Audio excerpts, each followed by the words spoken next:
जो आपको प्रथम मंत्र दिया जाता है वो इन कमलों से हमने बरी होना है, इनसे नो ड्यू सर्टिफिकेट प्राप्त करना है। तो इन मंत्र के जाप जो दास ने आपको बताए हैं, एक दिन में 108 मंत्र, कोई घने नहीं होते, करके देखियो। तो कई भागों में कर ले, एक बार नहीं कर सके 10 कभी कर ले, 20 कभी कर ले, फिर 20 कर ले, यानी 3 भागों में कर ले, 4 में कर ले। लेकिन एक बार अभ्यास पड़ा फिर तो आप पढ़ते ना जा, कई माला फेर दोगे। तो जितना करोगे उतना ही अच्छा है। नहीं, एक माला में आपका खूब काम चल जाएगा। और फिर ये सतनाम का जाप 2 अक्षर का। कई भ्रमित हो जाते हैं क्योंकि ज्ञान तो रहा नहीं हमें, छोटे मोटे 10 20 100 200 चेले बना रहा है, वो फिर उनको भ्रमित करने के लिए कह देता है कि पहले मंत्र में भी वही नाम है, सतनाम में भी वही मंत्र है। ये क्या मंत्र मेरे से यही मिलते हुए कर रहा है एक बकवाद। अरे भले आदमी, यदि तू ही ऐसा गुणी होता तो यहाँ आने की क्या जरूरत थी तुझे। अपन आत्माओं जैसे एक लड़की के पिता का नाम हरि सिंह और पति का नाम हरि सिंह, तो हरि सिंह उस नाम से नहीं, वो किसका मंत्र है। अब जब उसको पूछेगा तो किसकी बेटी है, हरि सिंह की, तो वो कहाँ उसकी सुरती जाएगी अपने पिता पे। और फिर कहेगा, पूछेगा आप किसकी पत्नी हो, हरि सिंह की। वो हरि सिंह कौन और वो हरि सिंह कौन, नाम एक है लेकिन वो व्यक्ति 2 हैं, और उनके गुण और उनके नाते में भी अंतर है। इसी प्रकार जो मंत्र आपको दिए जाते हैं, दास जो मंत्र दे उसने ब्लाइंड फेथ करके देखो, ये प्रमाणित है। सब महापुरुषों ने जिनको मोक्ष प्राप्त हुआ उन्होंने भी यही जाप किया। ये आपके रूबरू कई बार कर लिया, रह कर और भी करते रहेंगे आपको दृढ़ विश्वास कराने के लिए। तो इससे क्या हो गया कि उस सच्चिदानंद घन ब्रह्म परम अक्षर ब्रह्म के पाने का ओम तत्सत, ये 3 मंत्र के जाप का निर्देश है, नथिंग एल्स। निर्देश का अर्थ है डायरेक्शन, अग्रम मग्रम नहीं, विकल्प नहीं इसका, फिर कोई और मंत्र नहीं है। कबीर परमेश्वर जी की असीम रजा से पुण्यात्माओं, आप ये सत्यनारायण कथा सुनने के लिए उपस्थित हुए। अभी तक हमने जिन भी भगवानों को सत्यनारायण मान करके साधनाएं की, वो हमारी अबोधता थी, हमें ज्ञान ठीक से नहीं मिला था। हम श्री विष्णु जी को सत्यनारायण मानकर उनकी कथा सुना करते थे। सत्यनारायण का अर्थ है सत्य माने अविनाशी, नारायण माने यानी भगवान परमात्मा जो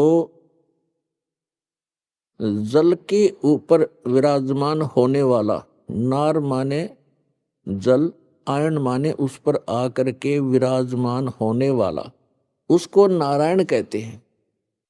उस सत्य माने अविनाशी, नारायण माने परमात्मा, वो भगवान जो जल के ऊपर आकर विराजमान होता है, वहां निवास करता है।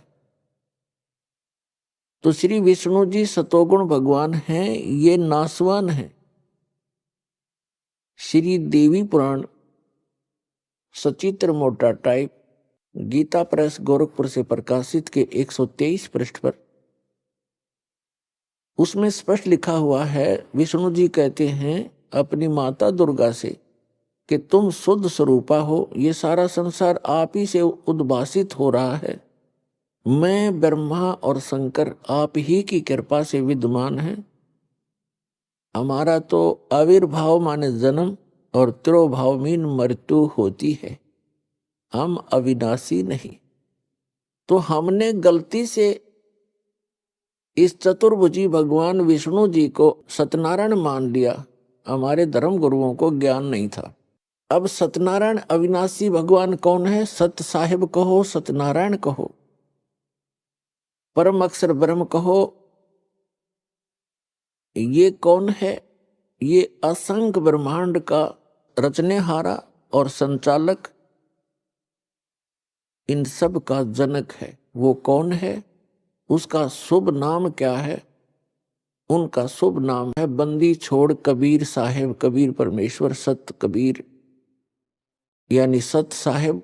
सत साहेब तो उसकी उपमा है, उनका गुण है, और वास्तविक नाम उनका है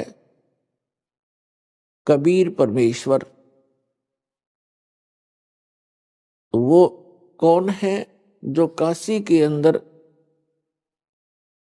120 वर्ष तक एक जुलाहे की भूमिका, दानक की भूमिका करते हुए पूरे विश्व को ज्ञान प्रदान किया करते थे। वो परमात्मा सत्यनारायण है, सत्य साहेब है। पुण्यात्माओं, ये ज्ञान कहाँ से हुआ कि ये सत्यनारायण है?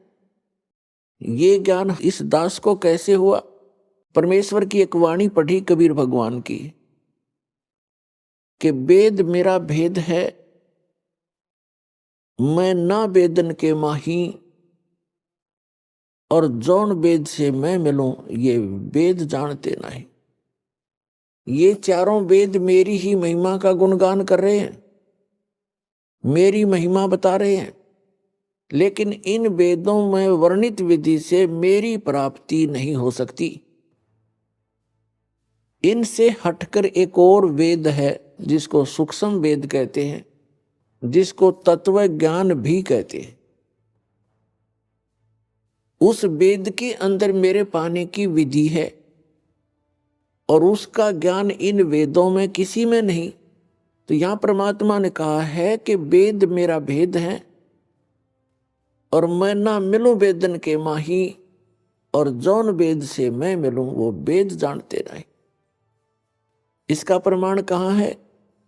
श्रीमद् भगवत गीता अध्याय नंबर 4 के श्लोक नंबर 32 में गीता ज्ञानदाता कहता है कि अर्जुन, जो अभी आपने सुना श्लोक 25 से लेकर 31 तक कि कोई तो देवताओं की पूजा करता है, कोई हठ योग करता है, कोई तीक्ष्ण व्रत रखता है, अहिंसावादी बनकर घूमता है, कोई स्वाध्याय करते रहते हैं, कोई केवल योग अभ्यास करते हैं, कोई प्राणों की श्वासों की गति को आते जाते देखते रहते हैं। ये सभी साधक अपनी साधना को पापनाशक जानते हैं, इसको अच्छा मानते हैं, तभी तो वो कर रहे हैं। जब उनको ज्ञान होगा कि साधना ठीक नहीं है तो तुरंत त्याग देंगे।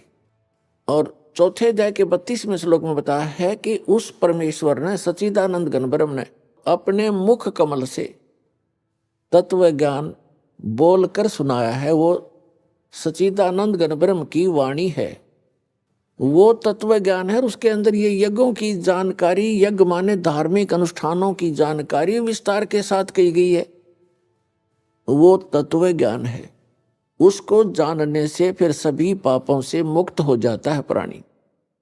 चौथे अध्याय के 34वें श्लोक में कहा कि उस तत्व ज्ञान को तू तत्वदर्शी संतों के पास जाकर समझ। उनको दंडवत प्रणाम करने से, कपट छोड़कर नम्रतापूर्वक सरलतापूर्वक प्रसन्न करने से वे तत्वदर्शी संत तुझे उस तत्व ज्ञान का उपदेश करेंगे। अब श्रीमद् भगवत गीता जो है वेदों का सारांश है, चारों वेदों का, और बहुत ही निर्णायक ज्ञान है श्रीमद् भगवत गीता के अंदर। अब यजुर्वेद अध्याय नंबर 40 के मंत्र 10 से लेकर 13 में एक विशेष ज्ञान दिया है। वेद ज्ञान दाता कौन है? यही जो गीता ज्ञान दाता है। वेद में कहा है कि कोई तो परमात्मा को संभवात माने जन्म लेने वाला अवतार रूप में मानता है, जैसे श्री राम, श्री कृष्ण या अन्य 9-24 जो अवतार माने जाते हैं, ऐसे मानता है। कोई कहता वो जन्म लेता ही नहीं, असंभवात है। इसकी जानकारी तत्वदर्शी संत देते हैं, उनसे सुनो। इससे सिद्ध हो गया कि वेद में वो ज्ञान नहीं है। यदि वो कंप्लीट ज्ञान होता तो ये श्लोक, ये शब्द वेद में नहीं होते। और इसी का सारांश श्रीमद् भगवत गीता है। और श्रीमद् भगवत गीता अध्याय नंबर 4 के श्लोक नंबर 34 में भी यही कंसेप्ट क्लियर किया है, यही स्पष्ट कर दिया है कि वो तत्वदर्शी संत उस तत्व ज्ञान से परिचित हैं। उनसे पूछो तो गीता के जी के अंदर भी वो ज्ञान नहीं है। वो सच्चिदानंद घन ब्रह्म ने जो अपने मुख कमल से बोला वो तत्व ज्ञान है, वो सूक्ष्म वेद है। और उसकी जानकारी इस दास के अतिरिक्त इस विश्व में किसी के पास नहीं है।